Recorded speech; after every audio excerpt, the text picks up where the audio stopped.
So in this video, I'm going to be going over how to spot rejection of a lower time frame fair value gap, right? So if you trade the 1 minute chart on ES or NQ, I want you to pay attention to this specific area and this specific area. So price came off these imbalances, and I want to explain how you can use order flow to spot these rejections to the upside, right? So let's quickly go back and see what was going on, right? So when you come into a fair value gap of any kind, when you see a rejection to the upside, you want to focus on what was going on over here, right? So this was 67.90.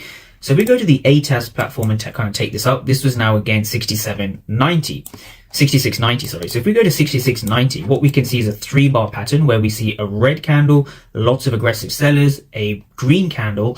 And the trick to understand is we see sellers inside of a green candle here and here, right? So these are negative delta or red delta sitting at 66.92, which corresponds to here, right? So when we bounce to the upside, what we see in this specific area is that aggressive sellers were unable to break below the zone, right? So this is what we call seller absorption, right?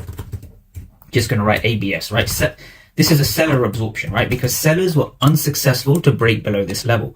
Now we see the same thing over here, right? So the market comes into this zone and we see price rejecting off this fair value gap, right? So again, the same exact thing happens over here where the market comes in, we tap in before we shoot to the upside.